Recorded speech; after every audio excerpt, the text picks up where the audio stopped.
بسم اللہ الرحمن الرحیم الرحمن علم القرآن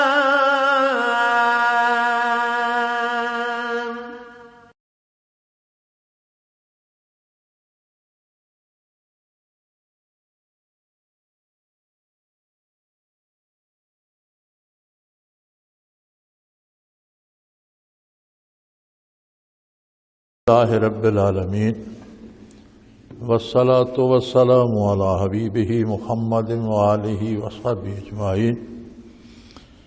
اعوذ باللہ من الشیطان الرجیم، بسم اللہ الرحمن الرحیم۔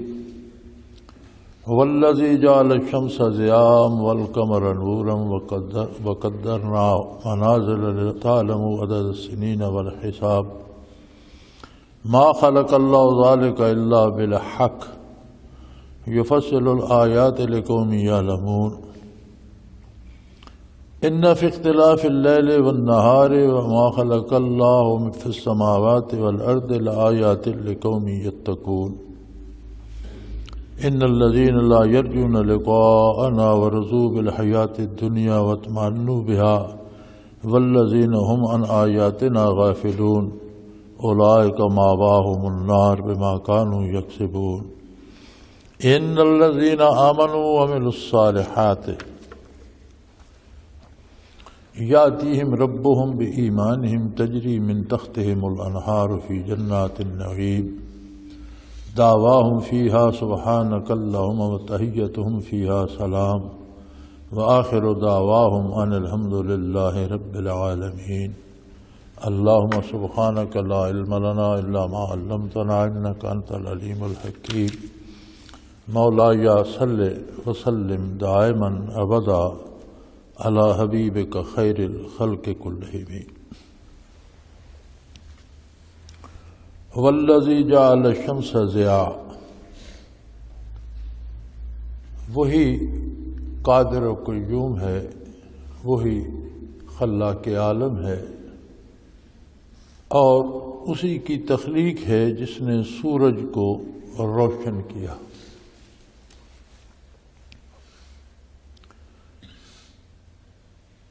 قرآن کریم جب نازل ہو رہا تھا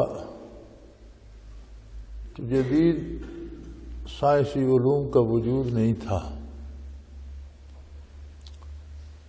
اور صدیوں بعد بھی سائنس بھٹک رہی تھی۔ کبھی کہتے تھے سورج ساکن ہے اور زمین گھوم رہی ہے، اور کبھی کہتے تھے زمین ساکن ہے اور سورج اس کے گرد گھوم رہا ہے۔ یہ بات اللہ کریم نے ارشاد فرمائی کہ اللہ وہ خلاق عالم ہے جس نے سورج کو روشن بنایا، یعنی سورج کی روشنی ذاتی ہے، سورج ذاتی طور پر روشن ہے۔ والقمر ضیاء والقمر نورا، اور چاند کو چمکنے والا۔ صدیوں بعد سائنس نے دریافت کیا کہ سورج کی اپنی روشنی ہے اور چاند اس کی روشنی سے چمکتا ہے۔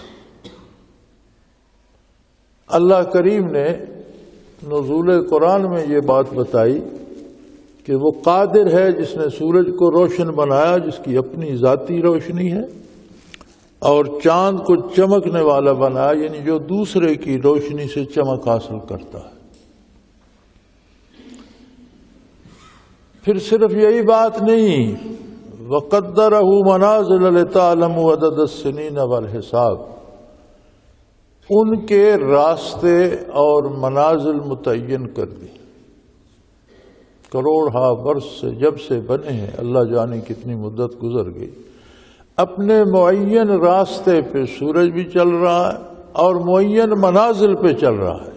راستہ بھی معین ہے اور منازل بھی معین ہے کہ کتنے وقت میں تم نے کتنا سفر کرنا ہے، کتنی دیر میں کتنا چلنا ہے، کتنے ایک دن میں، رات میں کتنا چلنا ہے، مہینے میں کتنا چلنا ہے، اور معین راستہ ہے، معین منازل ہیں۔ سورج بھی چل رہا ہے، چاند بھی چل رہا ہے، دونوں حرکت میں ہیں۔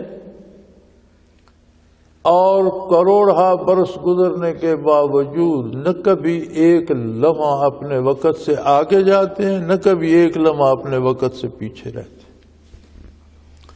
پھر کائنات کا نظام ان سے وابستہ کر دیا، ان کی اس آمد و رفت اور ان کے راستے اور ان کی منازل سے متعین کر دیا کہ ایک چیونٹی بھی اپنے انڈے سورج کی روشنی پہ سینک رہی ہوتی ہے اور ایک ہاتھی بھی سورج کی روشنی سے گرمی حاصل کر رہا ہوتا ہے۔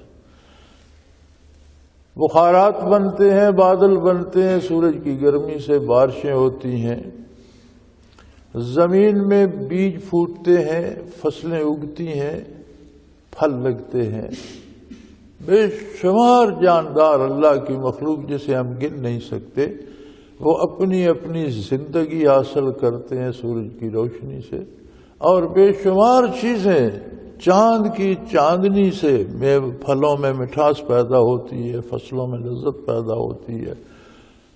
عجیب بات ہے کہ چاند کی روشنی سے سمندروں میں مد و جزر پیدا ہوتا ہے اور پانی الٹ پلٹ جاتا ہے، اوپر کا نیچے، نیچے کا اوپر ہو جاتا ہے، جس میں سمندری حیات جو ہے ان کی زندگی ہے کہ آکسیجن سے جو پانی بھرا ہوتا ہے وہ نیچے ہو جاتا ہے، جس میں نیچے آکسیجن کم ہو جاتی ہے وہ اوپر ہو جاتا ہے۔ تو کائنات کے نظام میں ان کو بہت اہمیت دے دی اور ان سے وابستہ کر دیا، ان کا راستہ متعین فرما دیا، ان کی منازل متعین فرما دی، اور چاند اور سورج کو دنوں کے گننے اور حساب کرنے کا ذریعہ بھی بنا دیا۔ لوگ سورج کی روشنی سے شمسی سال سے بھی تاریخیں گنتے ہیں، قمری سال سے بھی تاریخیں گنتے ہیں۔ شمسی اور قمری تاریخوں میں ایک بہت بنیادی فرق یہ ہے کہ جو شمسی یعنی سورج کے حساب سے جو تاریخیں گنی جاتی ہیں یہ ہمیشہ ایک ہی موسم میں موجود رہتی ہیں، لیکن جو قمری تاریخیں گنی جاتی ہیں وہ سارا سال، ہر سال 10 دن کا فرق پڑتا رہتا ہے، اور وہ پورے سال میں چلتی رہتی ہیں، کبھی گرمیوں میں، کبھی سردیوں میں، کبھی بہار میں، کبھی خزاں میں۔ تو عبادات جو ہیں ان کو قمری تاریخوں سے متعین فرما دیا۔ اب جیسے رمضان شریف ہے، سردیوں میں بھی آتا ہے، پھر گرمیوں میں بھی آتا ہے، بہار میں بھی آتا ہے، خزاں میں بھی آتا ہے۔ اسی طرح حج کے ایام جو ہیں یعنی عبادات قمری تاریخوں سے متعین فرمائے کہ وہ ہر موسم میں آتے رہتے ہیں، چلتی رہتی ہیں، اور شمسی تاریخیں متعین ہیں، ایک ہی موسم میں وہ تاریخ آتی ہے۔ جون میں ہمیشہ گرمی ہوگی، دسمبر میں ہمیشہ سردی ہوگی، لیکن قمری مہینوں میں یہ نہیں ہے۔ تو عبادات جو ہیں وہ متعین فرمائی گئی ہیں قمری مہینوں کے ساتھ، ورنہ شمسی مہینوں سے حساب رکھنا کوئی غلط کام نہیں ہے، یہ بھی درست ہے اور جائز ہے۔ عبادات جو ہیں وہ قمری مہینوں سے متعلق ہوں گی، باقی آپ اپنا حساب کتاب دفتری اوقات کا، لین دین کا اگر شمسی مہینوں سے رکھتے ہیں تو کوئی حرج نہیں، چونکہ اللہ کریم فرماتے ہیں کہ ہم نے چاند اور سورج اور چاند کو، سورج کو روشن بنایا، چاند کو چمکنے والا بنایا، اور ان کی منازل اور راستے متعین کر دیے، اور تاکہ لوگ ان سے دنوں تاریخوں کا حساب کر سکیں۔ تو گویا دونوں تاریخیں ہماری ہیں، دونوں تاریخیں اسلامی ہیں، کوئی حرج نہیں ہے کہ اگر شمسی تاریخیں رکھی جائیں، لیکن شمسی تاریخوں پر عبادات کا انحصار نہیں ہے۔ جیسے حج ہو گیا، زکوٰۃ ہو گئی، رمضان شریف ہو گیا، یہ سارے قمری مہینوں کے ساتھ ہوں۔ ما خلق اللہ ذلک الا بالحق، یہ سارا نظام جو بے شمار چھوٹے چھوٹے چھوٹے چھوٹے سیلز سے جڑا ہوا ہے، ایک ذرہ اگر مٹی کا آپ اٹھا لیں تو اس میں پتہ نہیں کتنے سیل ہیں، کس کس قسم کے ہیں، ان کی کیا کیا خصوصیت ہے۔ عجیب بات ہے کہ 2 کھیت اوپر تلے ہیں، ساتھ ساتھ ہیں، ایک کھیت کی جو زراعت ہے وہ اور قسم کی ہوتی ہے، دوسری کی رویدگی اور قسم کی ہے، اس کے سل اور قسم کے ہیں، اس کے اور قسم کے۔ ایک کھیت میں ایک فصل اچھی ہوتی ہے، دوسری اچھی نہیں ہوتی، دوسرے میں دوسری قسم کی فصل اچھی ہوتی ہے۔ اس قادر مطلق نے ہر ذرے میں ایک جہان آباد کر دیا۔ تو فرمایا یہ سارا کچھ جو ہے یہ عین حق کے ساتھ، عین انصاف کے ساتھ ترتیب دیا گیا ہے۔ ہر چیز وہاں دی گئی ہے جہاں وہ چاہیے تھی۔ اتنی وسیع کائنات، آسمان زمینیں، سورج چاند ستارے سیارے، ان کی مخلوقات، ان کی تخلیقات، ان میں عجائبات، کسی میں روشنی کسی میں گرمی، زمین میں رویدگی، بے شمار جاندار، بے شمار نباتات، بے شمار زیرو، ہر چیز اپنے اپنے مقام پر درست بنائی۔ کوئی نہیں کہہ سکتا کہ یہ چیز یہاں نہیں ہونی چاہیے تھی۔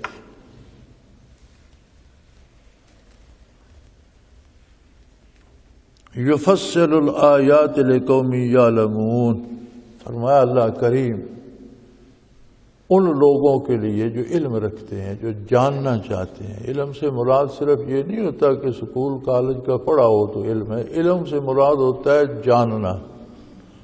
جاننے کے ذرائع ہیں، دیکھ کر جانا جا سکتا ہے، سن کر جانا جا سکتا ہے، یا پڑھ کر جانا جا سکتا ہے۔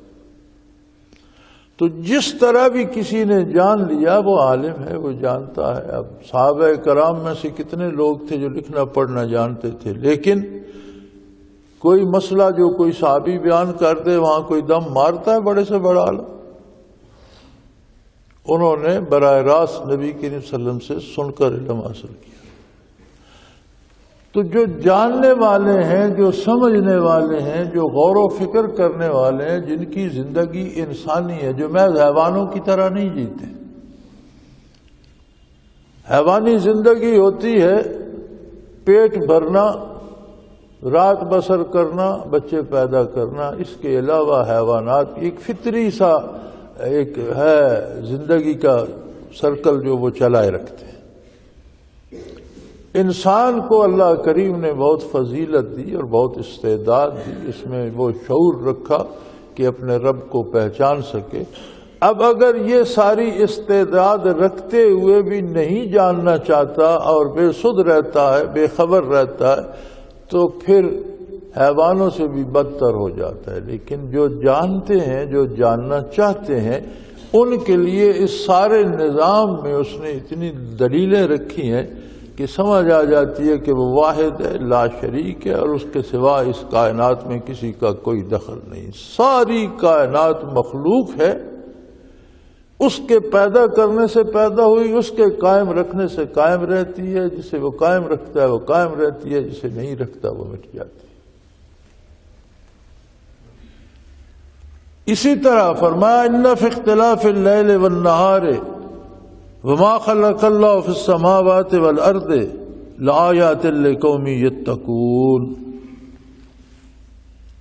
شب و روز کی آمد و رفت اور اختلاف، سورج کا دن کا روشن ہونا، رات کا تاریک ہونا، عجیب نظام اس نے تخلیق فرما دیا۔ دن کو ساری دنیا جہاں دن ہوتا ہے لوگ کام کرتے ہیں، رات آتی ہے آرام کرتے ہیں۔ جتنی طاقت، جتنی وجود کے اعضاء کام کاج میں تھکتے ہیں یا خرچ ہوتے ہیں یا گھستے ہیں، رات کے آرام میں پھر وہ دوبارہ مکمل ہو جاتے ہیں۔ اور بے شمار نعمتیں ایسی ہیں، بے شمار رویدگی ایسی ہے جس کو دن کی تپش کی بھی ضرورت ہے، رات کی ٹھنڈک کی بھی ضرورت ہے۔ کائنات کا نظام ایسا ہے کہ اس اختلاف لیل و نہار سے چل رہا ہے، چیزیں بن رہی ہیں، چیزیں بگڑ رہی ہیں، چیزیں منصہ شہود پہ آ رہی ہیں، چیزیں اپنی مدت پوری کر کے جا رہی ہیں۔ اور پھر یہی نہیں، وما خلق اللہ فی السماوات، جو کچھ اللہ نے آسمانوں میں عجائبات پیدا کی ہے،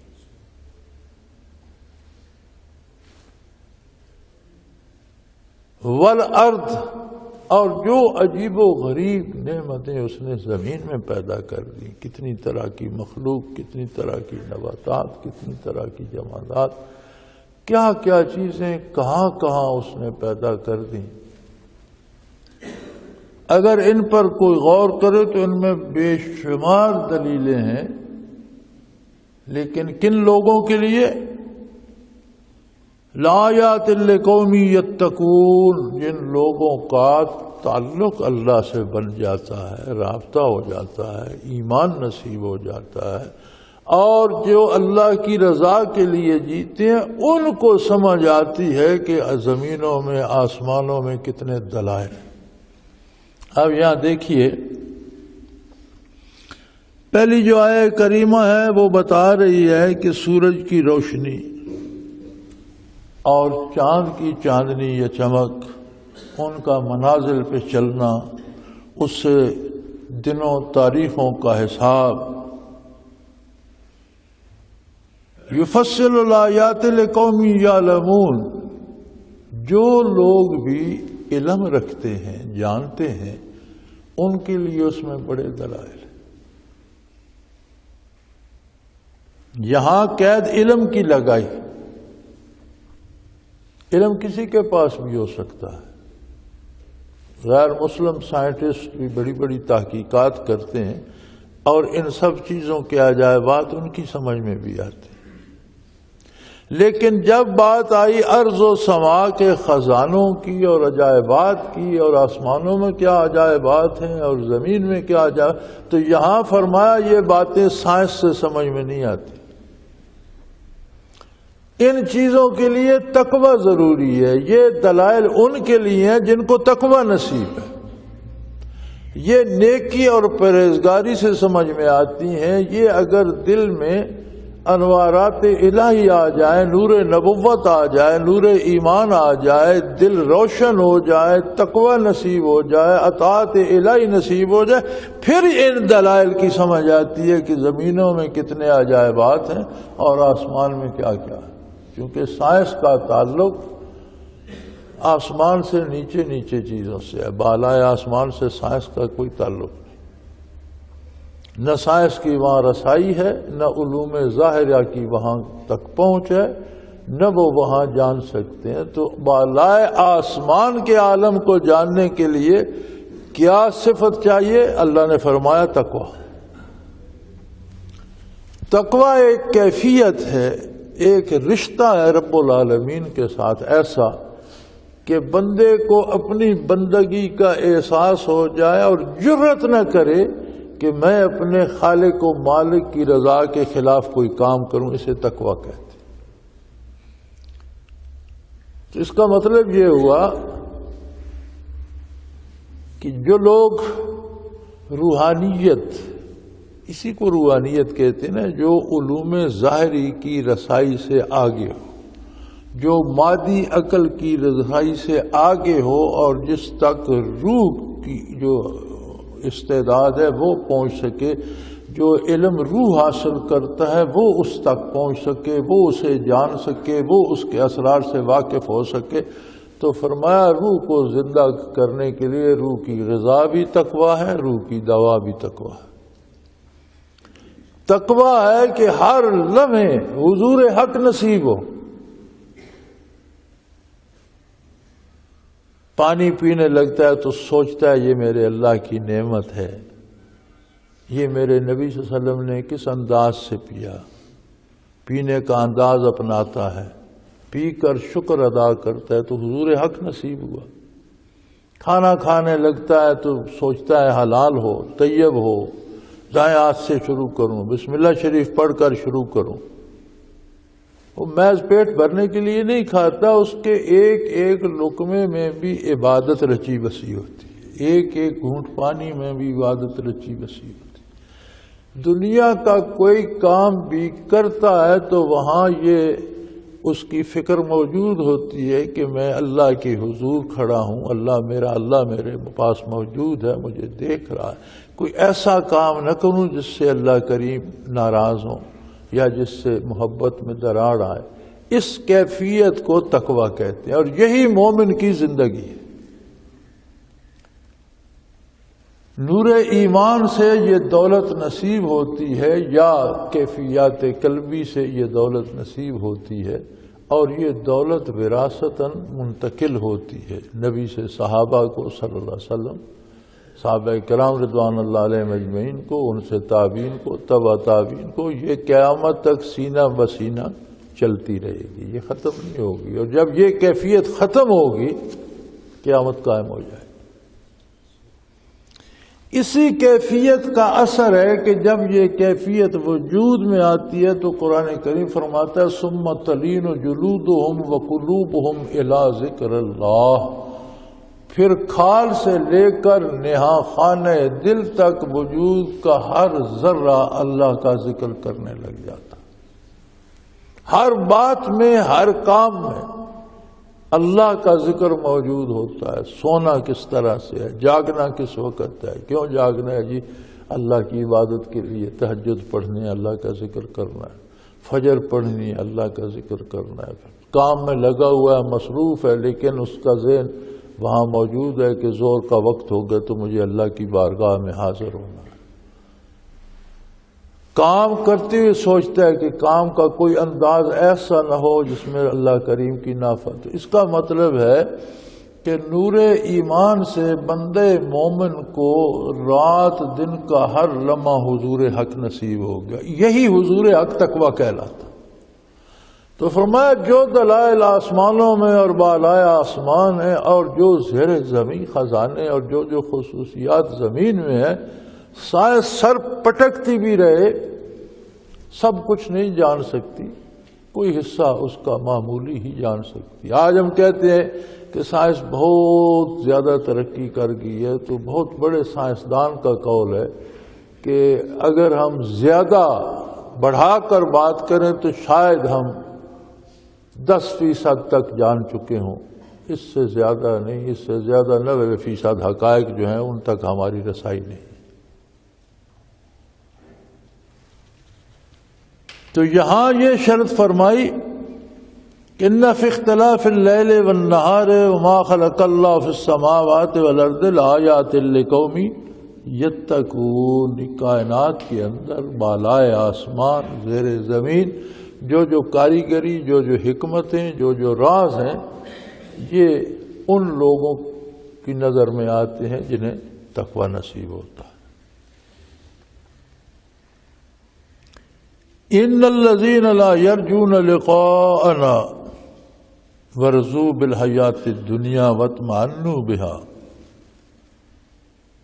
فرمایا کچھ لوگ ایسے ہیں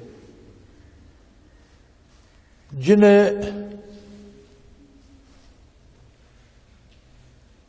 ہماری ملاقات کی امید نہیں ہے،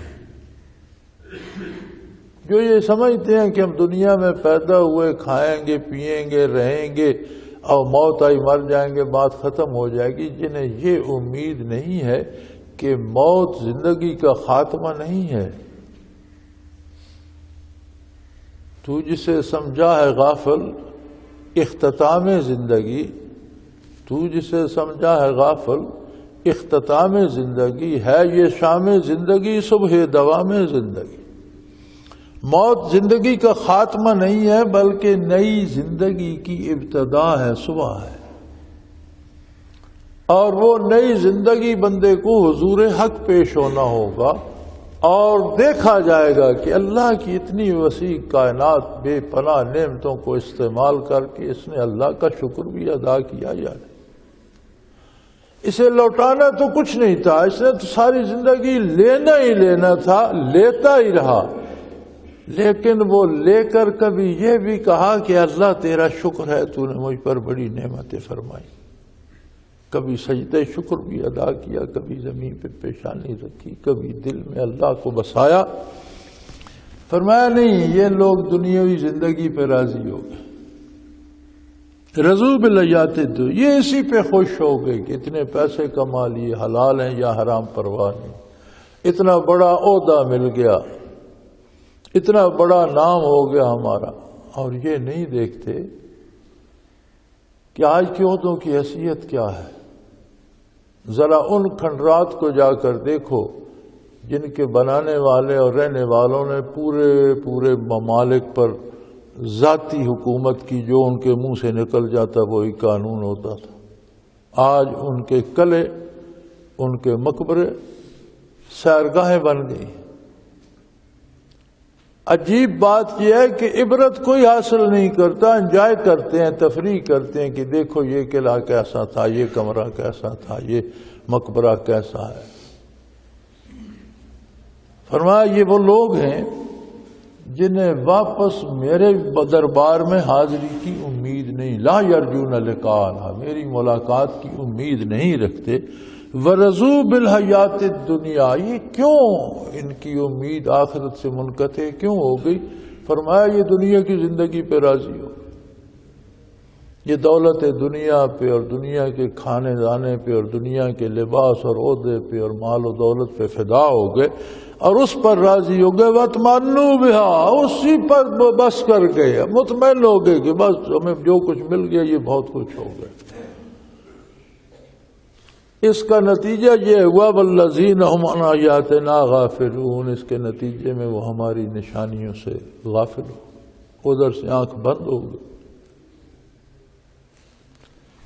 لیکن اس کا انجام، اس کا نتیجہ کیا ہوگا؟ عظمت الہی سے آنکھ بند ہو گئی، آخرت کے حساب کا خیال ہی نہ رہا۔ آج ہم اگر اپنی حالت دیکھیں، لوگ دوسروں کو چھوڑو، کفار کو، غیر مسلموں کو چھوڑو، آج اگر آپ مسلمان ہم اپنی حالت دیکھیں تو یہ ہماری بیٹیاں جو آج میڈیا پہ ناچ رہی ہوتی ہیں، انہیں قبر یاد ہے؟ یہ مرد جو اپنی بیٹیوں اور بہنوں کو نچا کر تالیاں بجا رہے ہوتے ہیں اور خوش ہیں، انہیں یاد ہے کہ قبر میں جانا ہے؟ آپ اپنے کردار کو، ہم اپنے کہ یہ جو لوگوں کو قتل عام کر رہے ہیں، انہیں یہ خیال ہے کہ اس کا جواب بھی دینا ہے؟ یہ جو تباہیاں اور بربادیاں لا رہے ہیں، ان لوگوں کو خیال ہے کہ قبر میں کیا جواب دیں؟ اللہ کے حضور پیش ہونا ہے، اخروی زندگی بھی ہے۔ تو یہ سارے مفادات کے اسیر ہیں، پیسے مل گئے، پچھلوں کو دے دیے، خود کو حملہ آور بن گیا۔ اس کے علاوہ اور کیا ہے؟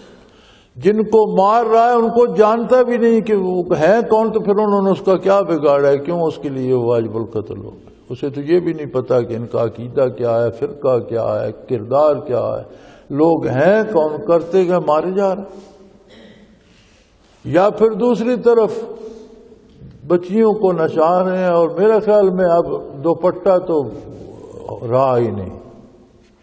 ہمارے دیہات میں تو عورتیں ہندوؤں کی رسومات اپنائی ہوئی ہیں، ہم لوگوں نے شادی بیاہ میں، موت میں بھی، تو کسی کا باپ یا بھائی مر جاتا یا خاوند مر جاتا تو وہ پھر بال کھول کر پھیلا لیتی تھی، دوپٹہ اتار کے نا بال کھول کے پھیلا لیتی۔ اب ٹیلی ویژن وغیرہ دیکھو تو پتہ لگتا ہے سب کے باپ بھائی مر چکے، کسی کا کوئی نہیں باقی رہا، سب کے ننگے سر اور کھلے بال ہیں۔ تو کیا یہ سارا جو ہمارا ماحول ہے، اس میں کوئی آخرت کا تصور کہیں ملتا ہے؟ اللہ کے حضور پیش ہونے کا تصور کوئی ملتا ہے؟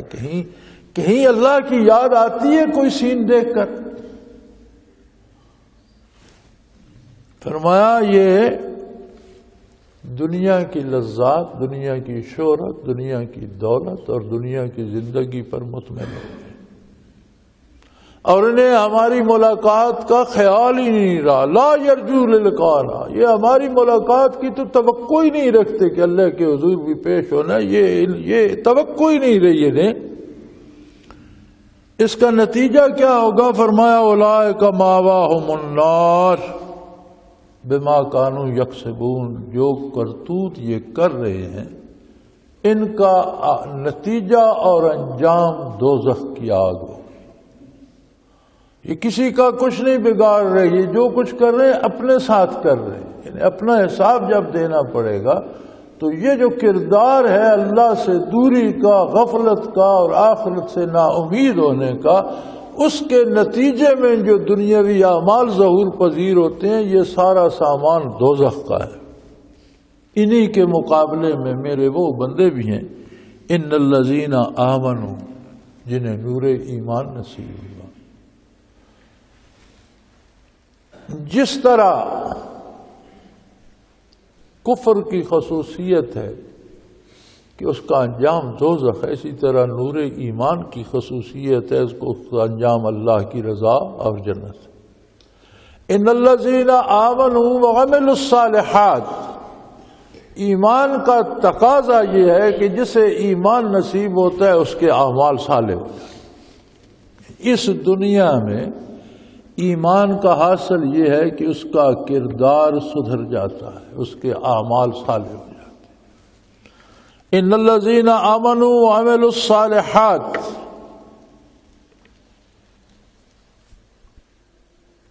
اس دنیا میں ایمان کا نتیجہ یہ ہے کہ اس کے اعمال صالح ہو جائے۔ عمل صالح کون سا ہے؟ یوں تو انسان کا اپنا اپنا مزاج ہے، اپنا اپنا علم ہے اور اپنا اپنی پسند ہے، تو کوئی ایک چیز کو اچھا کہتا ہے، دوسرا دوسری کو اچھا کہتا ہے۔ ایک دکان پر 10 چیزیں رکھی ہوتی ہیں، ایک بندہ 9 چھوڑ کر ایک خرید لیتا ہے، دوسرا آتا ہے اس کو 9 میں سے کوئی پسند آ 10 ہی بک جاتی ہیں، کسی کو ایک پسند آ جاتی ہے، کسی کو دوسری۔ انسانی پسند کا تو یہ حال ہے۔ تو اب اگر عمل صالح انسانی پسند سے ہوگا تو کوئی کسی کو صالح کہے گا، کوئی دوسرے کو۔ فرمایا نہیں، عمل میں صلاحیت ہے محمد الرسول اللہ صلی اللہ علیہ وسلم کے کردار سے۔ ہر وہ عمل صالح ہے جو اللہ کے حکم اور نبی صلی اللہ علیہ وسلم کی سنت کے مطابق، اور ہر وہ عمل چھوٹا ہے یا بڑا ہے وہ غیر صالح ہے جو اللہ کے حکم کی خلاف ورزی ہے یا نبی صلی اللہ علیہ وسلم کی سنت کی خلاف ورزی ہے، وہ غیر صالح ہے۔ یعنی صلاحیت کا معیار اللہ کا حکم اور اللہ کے نبی صلی اللہ علیہ وسلم کی سنت ہے۔ ایمان کا تقاضا یہ ہے کہ جسے ایمان نصیب ہوتا ہے اس کا عمل صالح ہو جاتا ہے، وہ اللہ کا اطاعت گزار اور نبی صلی اللہ علیہ وسلم کا پیروکار بن جاتا ہے۔ ہمیں یہ کلیہ اپنے آپ پر دیکھنا چاہیے۔ ہماری عادت اور مزاج ہے ہم دوسروں پر دیکھتے ہیں کہ یہ کیا کرتا ہے، یہ یار دوسروں کا حساب ہم نے نہیں دینا، میرا آپ نے نہیں دینا، آپ کا میں نے نہیں دینا۔ ہمیں یہ کلیہ اپنے آپ پر، چونکہ ہمارا دعویٰ ہے اسلام کا، مسلمانی کا، ایمان کا، تو ہمیں دیکھنا یہ چاہیے کہ میرے ایمان میں اتنی قوت ہے کہ مجھے گناہ سے روک دیتا ہے، میرے ایمان میں اتنی قوت ہے کہ مجھ سے نیکی کرواتا ہے۔ الحمدللہ، پھر تو ایمان ہے۔ یہ ایمان جو دنیا میں عمل صالح پہ مجبور کر دے، یأتیہم ربہم بإیمانہم تجری من تحتہم الانہار فی جنات النعیم، اس کا دنیا میں نتیجہ یہ ہے کہ اعمال صالح ہو جاتے ہیں۔ آخرت میں اس کا نتیجہ یہ ہے کہ اس ایمان کے طفیل اللہ انہیں اپنی جنت میں لے جائے گا جس کے تابع نہریں بہتی ہیں، اور جس میں بے پناہ نعمتیں، بے حساب نعمتیں ہیں جو کسی آنکھ نے دیکھی نہ کسی کان نے سنی۔ وہاں جو جائے گا، جسے اللہ لے جائے گا، وہی دیکھے گا کہ وہاں کیا کیا نعمتیں ہیں۔ اس دنیا میں ان کا کسی نے نہ سنا نہ دیکھا، اس عالم سے بہت بالا تر ہے۔ تو فرمایا نور ایمان کے 2 خصوصیات ہیں۔ جب تک مومن دنیا میں رہتا ہے اس کا عمل سدھر جاتا ہے، کردار صالح ہو جاتے ہیں، اور جب دنیا سے جاتا ہے تو وہی نور ایمان اللہ کریم اسی نور ایمان کے طفیل سے جنت کی طرف راستہ دکھائیں گے جس میں بے پناہ نعمتیں ہیں۔ اور وہاں کا عالم یہ ہوگا، یہاں کا عالم بھی آپ نے دیکھا کہ ہر کوئی ایک دوسرے کے سامنے اپنے دکھ ہی روتا رہتا ہے۔ اس دنیا کا عجیب عالم ہے۔ آپ جس سے ملتے ہیں آپ کہتے ہیں یار میں بڑا پریشان ہوں، میری صحت خراب ہوگی، مجھے شوگر ہوگی۔ وہ کہتا ہے یار مجھے تو پچھلے سال سے یرقان ہے اور میں تو اب مجھے ڈاکٹر کہتے ہیں 1 سال 2 سال ہی بچ سکو گے۔ یعنی آپ ایک دوسرے کے سامنے دکھ ہی روتے ہیں۔ ایک کہتا ہے یار میری تو چوری، وہ کہتا ہے مجھے تو ڈاکو نے سڑک پہ کھڑا کر کے لوٹ لیا۔ شاباش ہے بھائی، کون کس کے سامنے دکھ بیان کرے؟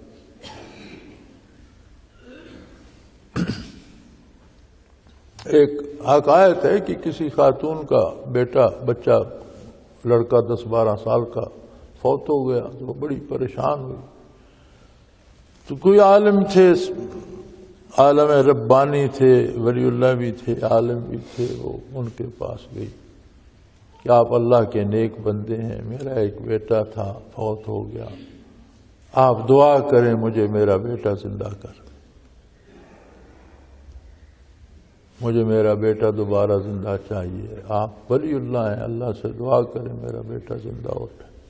انہوں نے فرمایا یہ تو معمولی سی بات ہے، یہ تو کوئی بڑا کام ہے، ایک کام تمہیں کرنا ہوگا، کسی ایسے گھر سے ایک پیالہ پانی لے آؤ جس گھر کا کوئی بندہ مرا نہ ہو، بس اس پر دم کر دیں گے، اس پر چھڑکنا زندہ ہو جائے گا۔ اب روئے زمین پر کون سا ایسا گھر ہے جہاں کوئی مرا نہ ہو؟ مایوس جب پلٹ کر آئی تو اس نے کہا بی بی اللہ کا نظام ہے، جب ہر گھر میں موت آ رہی ہے تمہارے گھر میں بھی آ گئی، اپنی باری پہ آتی ہے، کوئی ایسا گھر ہے جہاں بندے پیدا ہوتے ہیں اور مرتے نہیں، صرف پیدا ہی ہوتے ہیں؟ اللہ کریم کا نظام ہے۔ دنیا میں جس کے سامنے آپ تھوڑا سا دکھ بیان کریں وہ ڈھیر سارا آپ کے سامنے بیان کر دیتا ہے۔ فرمایا اس سے اندازہ لگا لو کہ جنت میں کیا نعمتیں ہوں گی، وہاں کوئی کسی کے سامنے دکھ نہیں روئے گا، کسی کو کوئی دکھ ہوگا ہی۔ دعواہم فیہا سبحانک اللہم، وہاں وہ جب بھی بات کریں گے تو انعامات کی اللہ نے مجھے یہ نعمت بھی دی، یہ بھی دی، 10 ایک گنے گا 50 اگلا گن دے گا کہ میرے پاس یہ بھی ہے، یہ بھی ہے، یہ بھی ہے۔ یہاں ہم دکھ گنتے ہیں، وہاں لوگ سکھ گنیں گے، یہاں ہم پریشانیاں گنتے ہیں، وہاں سکون گنیں گے۔ ایک اگر 50 نعمتیں بیان کرے گا، اگلا اس کے سامنے 1000 بیان کر دے گا کہ میرے پاس اتنی ہے۔ دعواہم فیہا سبحانک اللہم، وہ یہی کہتے ہیں اللہ تو پاک ہے، بے پناہ نعمتیں تو نے دے دی، کیسی عجیب و غریب عطا کر دی۔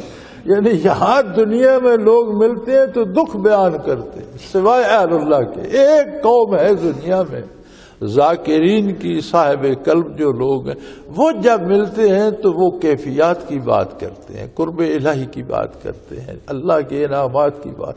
باقی جو ملتا ہے وہ دکھوں کو روتا ہے، لیکن جنت میں فرمایا جو بھی ملے گا ان کی بات ہی یہ ہوگی، دعواہم فیہا سبحانک اللہم، ان کی جب بھی بات ہوگی، آپس میں کوئی بھی بات کریں گے تو کہیں اللہ تو پاک ہے، کیا کیا نعمتیں تو نے عطا کر دی ہیں۔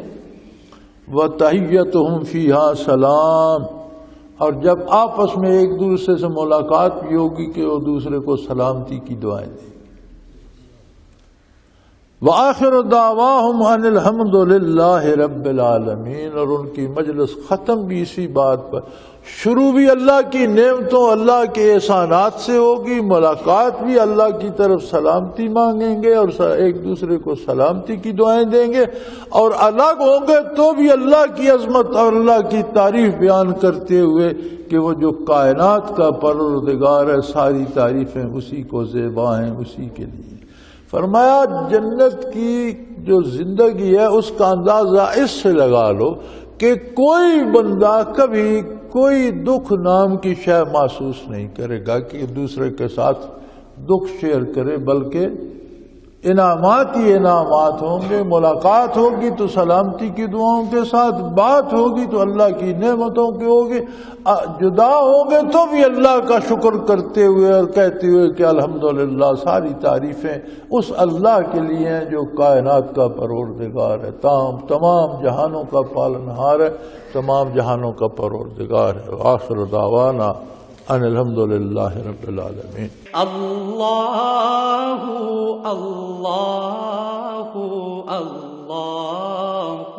اللہ اللہ اللہ اللہ اللہ۔ حضرت امیر محمد اکرم آوان مد ذلہ العالی دارالعرفان منارہ ضلع چکوال میں سالہ سال سے قرآن و حدیث کے اوپر خطابات کر رہے ہیں، اور سلسلہ نقشبندیہ اویسیہ کے مطابق لوگوں کو ذکر الہی کی تربیت دے رہے ہیں۔ وہ قرآن پاک کی تفسیر ترتیب وار بیان کر رہے ہیں۔ تفسیر قرآن کو وہ موجودہ ملکی اور بین الاقوامی حالات کے مطابق بیان کرتے ہیں۔ موٹر وے سے کلر کہار کے انٹرچینج سے نکلتے ہوئے کلر کہار کی جھیل سے ہوتے ہوئے میانی، بوچھال اور نور پور سے گزرتے ہوئے دارالعرفان منارہ پہنچ سکتے ہیں۔ حضرت امیر محمد اکرم آوان نے بچیوں اور بچوں کی دینی اور دنیاوی تعلیم کے لیے سقارہ اکیڈمی کے نام سے ایک درسگاہ بھی قائم کی ہے، جس کا افتتاح ملک پاکستان کے صدر جنرل محمد ضیاء الحق نے اپنے دست مبارک سے کیا تھا۔ وہ تمام احباب جو اسلام کی طلب رکھتے ہیں ان سے گزارش ہے کہ دارالعرفان منارہ ضلع چکوال میں امیر محمد اکرم آوان صاحب کے خطابات سے مستفید ہوں۔ وہ ہر جمعے کو نماز سے پہلے بیان فرماتے ہیں۔